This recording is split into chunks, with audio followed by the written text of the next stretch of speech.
Pessoal, quando a gente fala sobre a evolução da linguagem Python, tá tendo agora um trabalho em que realmente está causando muita discussão e até empolgação entre os core devs Python, que é exatamente essa ideia de querer se colocar a linguagem Rust dentro do interpretador natural do Python, o CPython. E essa discussão, na verdade, ficou bem acalorada mais ainda, porque alguns dias atrás lançou, lá no Discussion esse artigo que é o roteiro para uma PEP. São alguns eventos, que eles têm que ser realizados durante alguns meses para que dessa forma, consiga se escrever uma PEP sobre esse trabalho de colocar Rust no Python.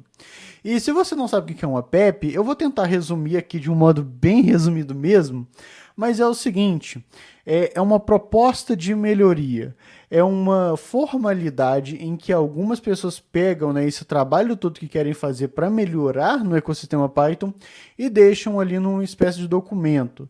A partir disso, outras pessoas vão entender o que você está querendo fazer de melhoria, vão entender as suas motivações, como que vai ser feito e até vai gerar uma certa discussão sobre isso entre os core devs do Python de uma forma um pouco mais formal. É isso que acontece, é isso que é uma PEP. E o interessante dessa questão, de se colocar Rust dentro do CPython, é porque teve discussões bem interessantes. O próprio Guido Van Rossum, ele entrou nessa discussão e deu a opinião dele. A gente vai ver aqui nesse vídeo debater um pouco a respeito.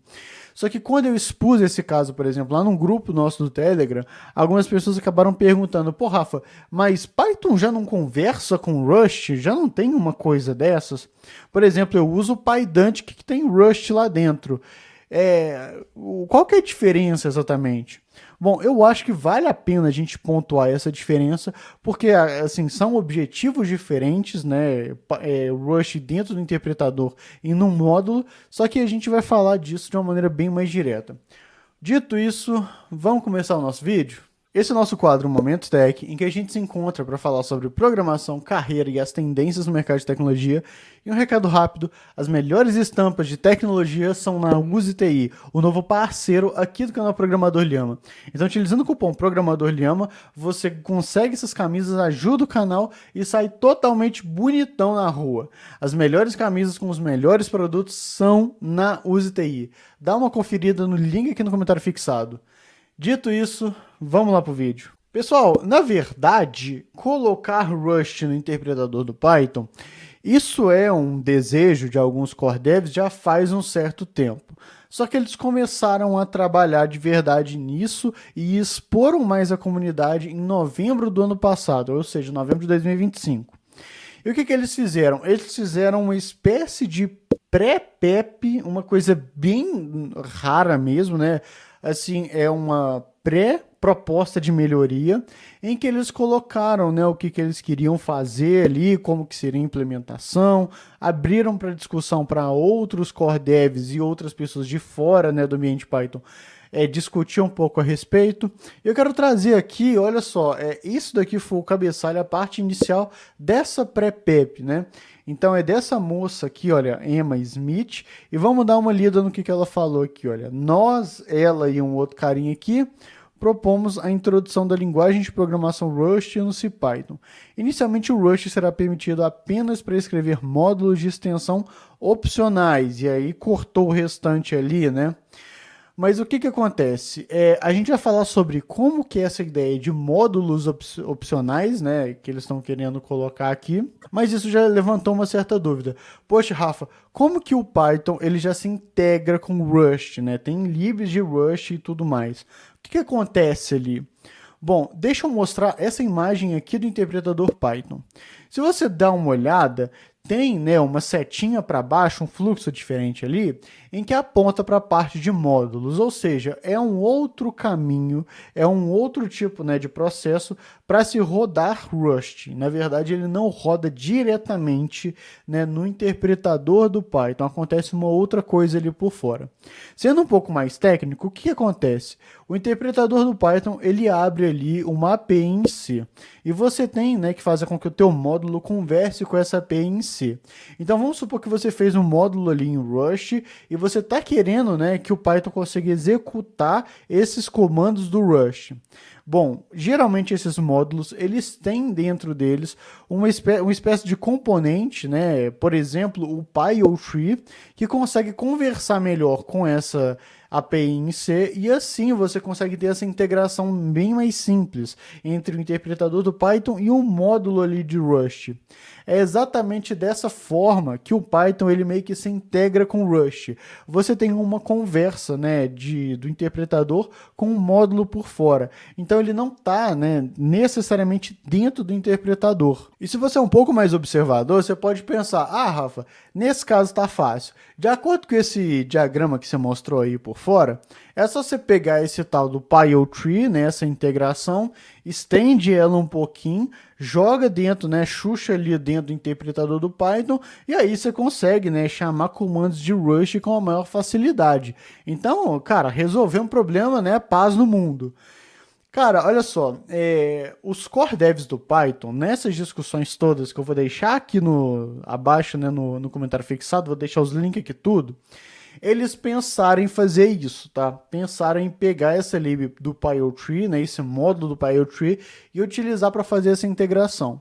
Só que depois, né, foi considerado melhor se fazer uma integração um pouco mais direta com Rust, parecida com o que eles fazem em C. Então, você vai ter uma chamada um pouco mais nativa e mais direta para os comandos de C a partir do interpretador do Python. É isso que eles estão querendo fazer.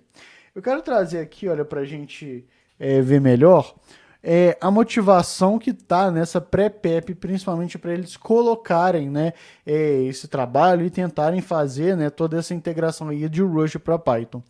Então, olha só, vou ler só essa parte que está sublinhada aí, né?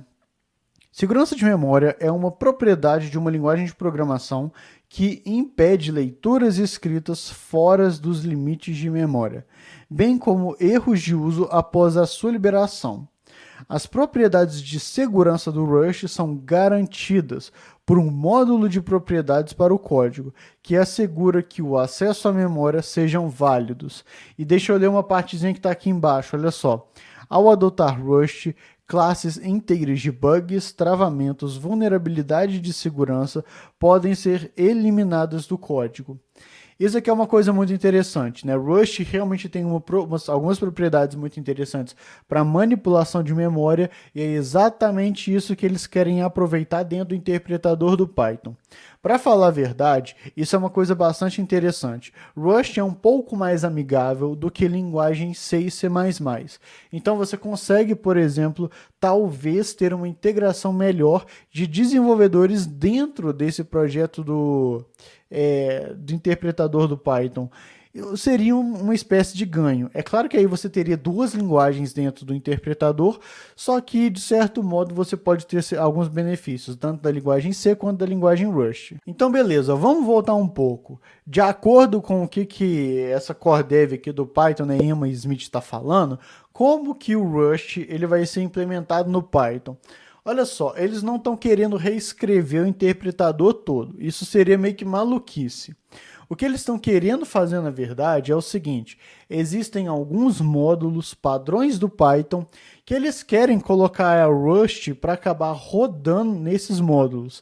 Dessa forma, você consegue uma integração bem mais harmônica. Vai colocando Rust aos pouquinhos e depois você dá tarefas um pouco mais centrais, né, um pouco mais com uma grande responsabilidade para o Rust dentro do interpretador do Python. Então, por exemplo, deixa eu explicar de uma forma melhor como é que isso daí seria. Vamos supor que você utiliza aquela lib.json para conseguir, né, fazer o tratamento de JSON, de string de texto para JSON e tudo mais. Então, você pode, por exemplo, estar utilizando em versões futuras essa lib do mesmo jeito que você está utilizando, mas por baixo dos panos você está rodando Rust. É exatamente esse tipo de integração que eles estão visando por agora. Então, em alguns módulos, né, que são opcionais ali na utilização do teu código, é onde que eles estão jogando Rust. É uma integração muito mais inteligente. Você não vai, dessa forma, afetar assim, de um modo bem pesado o que ele já tem de projeto feito. É uma integração bem legal, para falar a verdade. E agora vamos trazer um pouco da discussão que teve, né, nessa pré-PEP, de pessoas que trouxeram alguns questionamentos e vamos comentar um pouco aqui a respeito. Olha só, esse cara aqui, olha, Cornélio Krupp, ele lançou o seguinte: a experiência com a adição do suporte do Rush no kernel do Linux não seria mais um exemplo de cautela? Pelo menos é o que parece. É o que parece para quem vê de fora. Há um atrito constante entre dois tipos de programadores, causando muita discordância pública. Esse comentário ele é muito válido, tá? O que acontece? Quando você vai falar, por exemplo, do kernel do Linux, ele foi, sim, né, aberto à adoção de Rust. Isso gerou, na verdade, um certo conflito de dois tipos de programadores. Aqueles que estão mexendo com Rust e aqueles que estão mexendo em C, que é o padrão do kernel Linux. Isso porque quando você coloca agora mais uma linguagem, você está colocando um outro tipo de elemento, uma outra filosofia de programação. Nesse caso, como você já tem o elemento do C e a filosofia das implementações C, vai ter ali uma certa discordância, vai ter um atrito. Não é nada do cara chegar e querer matar a família do outro ou querer brigar. Não, não é isso. São discordâncias técnicas. Você vai ter isso e pode ser, né, que essas discordâncias técnicas elas se estendam durante um tempo. O problema é e se isso acabar acontecendo dentro do interpretador do Python, né? Você tem discordâncias na comunidade Python. Isso pode sim acontecer. Só que o que esse outro rapaz aqui, olha, Kirill Propo, cara, o nome dele aí, ó, ele mandou o seguinte como comentário: olá e obrigado pela sua pergunta. Vamos tentar tornar essa transição o mais tranquilo possível. Estamos planejando escrever, né, um guia de imigração para os colaboradores do CPython, para ajudá-los a adotar Rust com a maior facilidade possível. Isso pode assustar os mantenedores atuais? Sim, faremos tudo o que estiver no nosso alcance para garantir que isso não ocorra, com certeza. Então o que acontece? Eles já sabem que vai dar problema, tá? Pelo menos, né, em algum nível, atritos e discussões técnicas vão acontecer. Isso já acontece ali só com a linguagem C, tá? Isso é natural. Só que dessa forma é claro que você pode ter sim um pouco mais de discordâncias e atritos técnicos. Tranquilo. Eu acho, na verdade, agora de opinião pessoal, que você ter essas discussões de certo modo e assim com uma certa gerência pode até ser muito benéfica para o Python. Isso porque assim, você vai gerar ali uma busca para um melhor conhecimento sobre a melhor solução. Então assim, eu na verdade gosto dessas discussões, tá? Quando elas são muito bem gerenciadas. Então isso aqui foi uma das situações que apareceu. E agora vamos lá, o que o Guido falou a respeito, né? Ele comentou nessa pré-pep aí que os caras estão fazendo e ele jogou esse comentário aqui, olha. Eu vou pular a nota sarcástica, né? Ele falou para mudar para CRPython, o nome do interpretador. Mas olha só, sinceramente, acho que isso é um ótimo desenvolvimento. Todos sabemos que a reescrita completa em Rust não funcionaria. Mas começar a introduzir Rust inicialmente para componentes menos essenciais e gradualmente deixá-lo assumir componentes mais essenciais parece um bom plano. É exatamente isso, né? Na verdade, o próprio Guido Van Rossum, ele já mostrou interesse na linguagem Rust e, né, ele assim complementa isso falando que é uma ideia muito boa. Você não pode, por exemplo, no estágio em que a gente está, reescrever o interpretador todo do Python, mas você colocar Rust ali em alguns módulos e a partir disso, né, ir infiltrando essa linguagem dele no interpretador, parece uma coisa muito mais decente para se fazer, muito mais interessante. Então, ele aprova esse tipo de construção. E a partir disso, né, realmente um bando de outras pessoas e até mesmo de core devs Python também, né, levam essa opinião muito em consideração. Ele foi por muito tempo a pessoa que tomava as grandes decisões, né, na linguagem Python e, bom, por ser uma pessoa bem experiente, isso parece realmente ser um caminho bem legal. E agora, pessoal, eu quero saber um pouco qual que é a tua opinião a respeito de se colocar Rust dentro do interpretador do Python. O que você acha a respeito disso?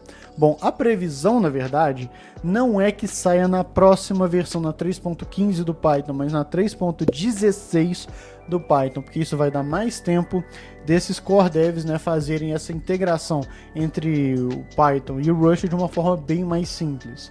E agora eu quero saber a tua opinião, o que tu acha? O que você acha que vai mudar em relação ao ecossistema Python? Você acha isso uma boa implementação? Você acha que esse é o futuro mesmo do Python? Eu acho, na verdade, uma ideia muito interessante, muito boa. Eu quero ver como é que vai ser a execução disso, principalmente se eles vão consolidar essa PEP, né, e garantir que o futuro seja a partir disso. Eu acho que, cara, de verdade, eu acho que vai sim. Eu acho que vai. Bom, quero saber a sua opinião, deixa aqui nos comentários e a gente vai se vendo nos nossos próximos vídeos. Eu fico por aqui e até mais.